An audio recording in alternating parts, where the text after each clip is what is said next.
Hello friends, 24,800 आएगा ये मैंने गए हफ्ते कहा गया था। और आप चाहिए तो मंडे ट्यूसडे का जो मैंने डिस्कशन किया था उसमें जाके देख सकते हो। बट 24,800 इतने जल्दी आएगा ये डेफिनेटली मैंने नहीं कहा था। मैंने कहा था कि मे भी थर्सडे के एक्सपायरी तक 24,800 आएगा। बट आप देखोगे कि बेसिकली ये बहुत जल्दी आ गया है और जिस तरीके से ये गिर रहा है तो हमें यहाँ पे एक ही, मुझे पता है आप सभी को यहाँ पे यही सवाल खड़ा हुआ है कि ये और कितना नीचे गिरने वाला है। क्या ये 23,000 आएगा या 22,000 आएगा या 21,000 आएगा? ये जो नीचे की तरफ गिरने वाली मिसाइल है ये रुकेगी कहाँ पे? और इसी चीज का जवाब हमें टेक्निकल एनालिसिस दे सकता है। तो डेफिनेटली आज के सेशन बहुत इंपॉर्टेंट रहने वाला है क्योंकि ये जो निफ्टी का एनालिसिस है ये पूरा हम डिटेल के साथ करने वाले हैं। और क्योंकि कल फिन निफ्टी की एक्सपायरी है तो यही एनालिसिस कल हमको फिन निफ्टी के ट्रेड करने के लिए भी बहुत हेल्प करेगा। और एक चीज तो डेफिनेटली माननी पड़ेगी कि ये मार्केट बहुत वॉलेटाइल है और अगर आप एक ऑप्शन ट्रेडर हो तो आपको चाहिए ऐसा ही कुछ मार्केट निफ्टी, बैंक निफ्टी में जहां पे आप डायरेक्शन में एक बड़ा मूव कैप्चर करने के चांसेस ज्यादा रखते हो। तो चैनल को सब्सक्राइब, बेल बटन को हिट, डिस्क्रिप्शन में जो व्हाट्सएप कम्युनिटी की लिंक दी है उसे क्लिक करके हमारे फैमिली का हिस्सा बनना मत भूलना। अब यहाँ पे आप देखोगे तो ये कुछ एनालिसिस है जो हमने किए थे और वैसे भी आप देखोगे दोनों पी साइड पे ही थे। Top news of the day क्या है? तो top news of the day, Ambuja cement rises 1%, Heidelberg cement soars 13% on Adani buyout plants, तो ये चलो अच्छा है। Antony Waste share surge 8% on winning rupees 908 crore project. NBCC stock rises 4% on ex bonus trading, 90 crore shares announced.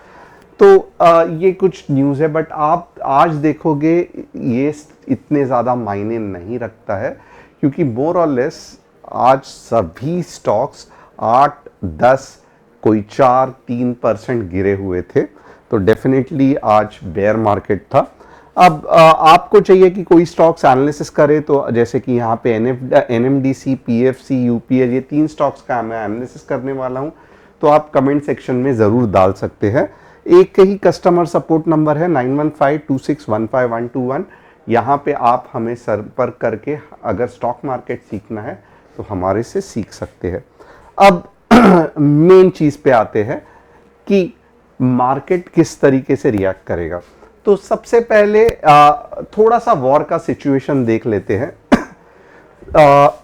कोई भी फॉर एग्जांपल इलेक्शंस हो या फिर बजट हो, होता क्या है, एक इवेंट रहता है यानी कि कुछ डिसीजन लेना होता है। और ये डिसीजन इंपॉर्टेंट क्यों है? क्योंकि यहां पे ओवरऑल एक एक्सपेक्टेशन रहता है कि फॉर एग्जांपल इंडिया, एक डिसीजन के बाद इंडिया में ग्रोथ होगा या फिर इंडिया में मंदी आएगी। यस, ग्रोथ या रिसेशन, राइट। बट ये जो डिसीजन का पॉइंट है वो बहुत ज्यादा इंपॉर्टेंट रहता है। और अगर हम यही चीज अगर फिलहाल जो ईरान इजराइल के वॉर के पॉइंट ऑफ व्यू से देखें तो बेसिकली क्या है कि पूरे लोग मीन्स स्टॉक मार्केट होने दो या ओवरऑल एक ग्लोबल व्यू रहने दो, लोगों को स्टेबिलिटी अच्छी रखती है और एक सही इन्वायरमेंट जहां पे कंपनीज और बिजनेस ग्रो कर सके। अब ये क्यों गिर रहा है? क्योंकि देखो एक है ना, ये पूरे इसका इजराइल ईरान वॉर का इंडिया यानी कि इजराइल, ईरान और तीसरा जो है वो इंडिया, ये इजराइल ईरान वॉर का इंडिया से जीरो कनेक्शन है। मेरे हिसाब से ज्यादा कुछ फर्क नहीं पड़ने वाला है। बट जस्ट एक कहते हैं ना कि ऐसे हो सकता है, वैसे हो सकता है, जस्ट एक ये छोटी सी बात के कारण ये यहाँ पे आपको पूरा पूरा ड्रामा दिख रहा है। अब ये मार्केट क्यों और गिर रहा है, तो बट ऑब्वियसली कि मार्केट को समझ में नहीं आ रहा है कि अब इजराइल जो है वो ईरान के जो बैलिस्टिक मिसाइल का किस तरीके से जवाब देने वाला है। क्या उससे वर्ल्ड वॉर 3 हो सकता है, क्या उससे ऑयल के प्राइसेस बहुत ऊपर जाएंगे, क्या उससे और देश भी उसमें कूद पड़ेंगे जैसे रशिया हो गया या चाइना हो गया। तो ये क्लियरिटी नहीं है, और जहां पे क्लियरिटी नहीं है वहां पे आप क्या करोगे, आप मार्केट से हाथ बाहर निकाल लोगे। तो यही सब चल रहा है कि लोग अपना पोर्टफोलियो, बड़े बड़े इंस्टीट्यूशंस, रिटेल इन्वेस्टर्स को तो कुछ पता ही नहीं है कि क्या चल रहा है क्या नहीं है। बड़े बड़े इन्वेस्टर्स इंस्टीट्यूशंस है, जब तक सीन क्लियर नहीं होता ये पोर्टफोलियो बेच के एक साइड में बैठना ज़्यादा सिंपल समझ रहे हैं। अब फॉर एग्जाम्पल, चलो जो भी हुआ, फॉर एग्जाम्पल हम एक सिचुएशन लेते हैं, मैं 2-3 सिचुएशन आपको बताता हूं और आपको आइडिया आएगा कि आपका पोर्टफोलियो या ये स्टॉक मार्केट कैसे रिएक्ट करेगा। अब समझो ऑयल रिफाइनरीज एक मेजर इशू है, मीन्स मेजर असेट है ईरान का। सेकंड, न्यूक्लियर प्लांट्स, एक जो भी उनके हिडन अंडरग्राउंड्स है ये मेजर ये है। और तीसरे उनके पॉलिटिकल और लीडर्स, ये एक मेजर हमें कहना पड़ेगा कि असेट्स है। अब फॉर एग्जांपल अब रिटेलिएशन हो गया इजराइल से और समझो सिर्फ रिफाइनरीज को डैमेज पहुंचाया और या फिर दोनों कंट्रीज में सुलह हो गई, तो ये इवेंट अभी क्रॉस हो गया और हमें पता चला कि इससे ज़्यादा इंडिया को फ़र्क नहीं पड़ने वाला है, क्योंकि वैसे भी हम पूरी तरीके से ईरानियन ऑयल पे नहीं डिपेंडेंट है। ये मार्केट वापस ऊपर चला जाएगा। चलो ठीक है, ये एक सिचुएशन हमने टेस्ट कर ली। सेकंड देखते हैं कि चलो न्यूक्लियर प्लांट्स भी तबाह कर दिए। अब most of the nuclear plants इनके अंडरग्राउंड है, तो रेडिएशन यानी कि आजू बाजू के सभी कंट्रीज में कुछ न्यूक्लियर रेडिएशन फैल सकता है। ये सब कुछ मुझे लगता है ऐसे कुछ बड़ा इफेक्ट नहीं होगा जिसका डायरेक्ट इम्पैक्ट इंडिया पे गिर सकता है, मुझे नहीं लगता है। तो न्यूक्लियर प्लांट्स गिरा दिए, ईरान भड़क सकता है। मुझे नहीं लगता है कि रशिया या चाइना कुछ करेंगे। तो सेम, चलो ये इवेंट पास हो गया, एक हफ्ते के बाद अगर सब लोग शांत बैठे हैं तो चलो कुछ टेंशन नहीं है, वापस मार्केट ऊपर आ सकता है, क्योंकि वापस न्यूक्लियर प्लांट्स रहे या नहीं रहे इंडिया से के ग्रोथ स्टोरी को कुछ भी फर्क नहीं पड़ता है। अब पॉलिटिकली अगर समझो उनके जो लीडर्स है उनसे कुछ मैं जैसे अभी फ़िलहाल आपने देखा रहेगा कि नसरुल्ला या इनके जो हिजबुल्लाह के पॉलिटिकल लीडर्स थे उनको मार गिराया, तो उनके अगर पॉलिटिकल लीडर्स को ये किया गिराया और मीन्स उसके बाद भी अगर आप देखोगे तो एज सच रिटेलिएशन में जब तक ये तीनों चीज़ों के कारण जब तक रशिया और चाइना कुछ स्ट्रॉन्ग पोजीशन नहीं लेते या साइड में नहीं खड़े होते, मुझे लगता है ये तीनों इवेंट्स में एज सच इंडिया के ग्रोथ स्टोरी को कुछ भी प्रॉब्लम नहीं है। बट ये तीनों इवेंट में अगर इसका आउटकम सिर्फ इधर तक ही लिमिट ना होके अगर आउटकम ये है कि रशिया और चाइना कह रहे हैं कि हम ईरान का सपोर्ट करेंगे, तो ये जो पूरा वॉर है एक हायर प्रपोर्शन ले सकता है, जहां पे एक साइड पे रशिया, चाइना, ईरान पकड़ लो जो भी है वो, और दूसरे साइड पे स्ट्रेट अवे आप देखोगे नेटो कंट्रीज जैसे कि यूएस, यूके प्लस इजराइल। तो ये कुछ चीज़ है जिसे हमें थोड़ा सा ये कहूँगा कि मार्केट को ज़्यादा फर्क पड़ सकता है।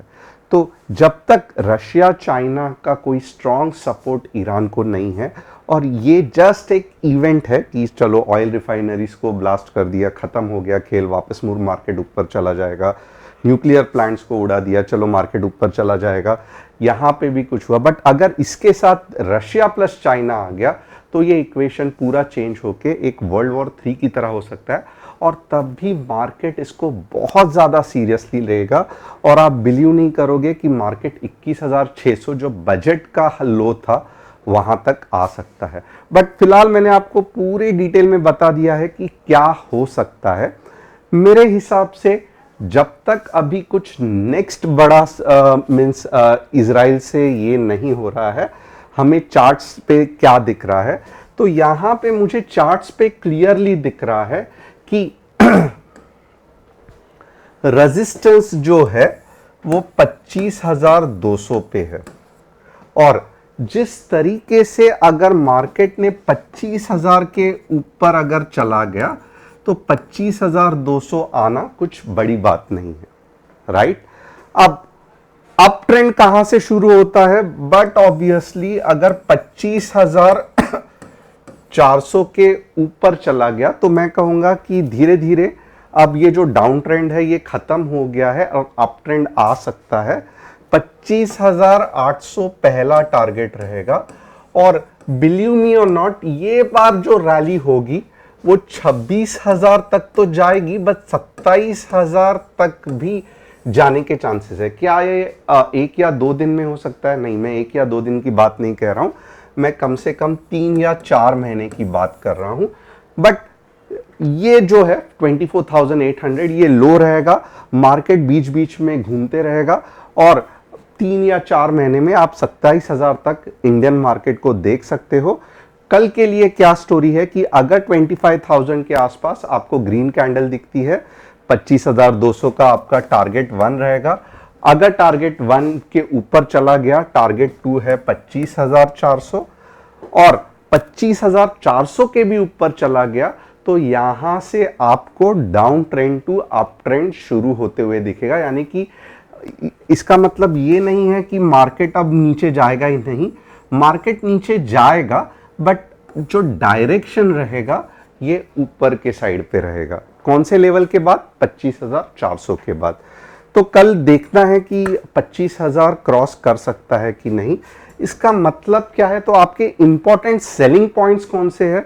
बट ऑब्वियसली अगर आपको ये दोनों टारगेट के नजदीक कुछ रेड कैंडल्स दिख रही है, पावरफुल सेलिंग दिख रहा है, तो आपको लपक पड़ना है, क्योंकि यहां से ही आपके इंपॉर्टेंट जो आपके टारगेट्स है, अगर वहां पे अच्छा खासा सेल आउट होता है तो वही आपके इंपॉर्टेंट सेलिंग पॉइंट्स है।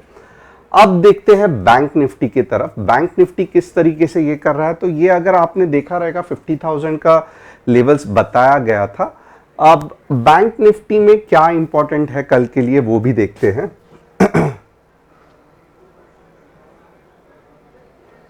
बैंक निफ्टी अगर 51,000 के ऊपर कल चला गया 51K के ऊपर चला गया तो नेक्स्ट टारगेट 51,500 है। इसका मतलब क्या है? तो यही पॉइंट 51,500 पे अगर आपको रेड कैंडल दिख रहे हैं तो यही एक स्ट्रॉन्ग सेलिंग पॉइंट हो सकता है। तो आपका ऊपर के डायरेक्शन में टारगेट क्या है? 51,000 के ऊपर 51,500 पॉइंट, 500 पॉइंट मिल गए। और नीचे के लेवल का टारगेट क्या है? तो नीचे के लेवल का टारगेट फिलहाल 50K है। तो ये हो गया बैंक निफ्टी का पूरा एनालिसिस। 51,000 के बाद 51,500 आएगा और फिलहाल नीचे का जो टारगेट है, अगर यहां पे आपको कहीं पे भी रेड कैंडल दिखती है 15 मिनट्स में अच्छी खासी, तो नीचे के डायरेक्शन पे आप 50K तक जा सकते हो। अब देखते हैं एनएमडीसी। एनएमडीसी क्या दिख रहा है? ट्रेंड मोस्टली सबका डाउन ही रहेगा। इनफैक्ट एनएमडीसी साइड ट्रेंड में है, कंसोलिडेशन फेज में है। सभी मेटल स्टॉक्स ऊपर जा रहे थे बट बीच में ही ये न्यूज़ के वजह से आप देखोगे तो साइड ट्रेंड आ गया है। कुछ कर नहीं सकते, आपको ये साइड ट्रेंड जाने का इंतजार करना पड़ेगा। पीएफसी का भी सेम इशू है। इनफैक्ट पीएफसी और नीचे जाएगा बट ट्रेंड अप ट्रेंड ही है इन वीकली चार्ट। ये कंसोलिडेशन चल रहा है, आपको रुकना पड़ेगा, कुछ कर नहीं सकते। सभी स्टॉक्स की यही हालत है क्योंकि ये ग्लोबल फिनोमेना है, एक स्टॉक के रिलेटेड नहीं है। यूपीएल अगेन साइड ट्रेंड में है और मैं कहूंगा 650 के बाद अप ट्रेंड जाने के चांसेस है। तो हो गया ये आपका आज का एनालिसिस। कल वापस कुछ इंटरेस्टिंग मूव्स आ सकते हैं दोनों साइड में, जैसे आज आई थी।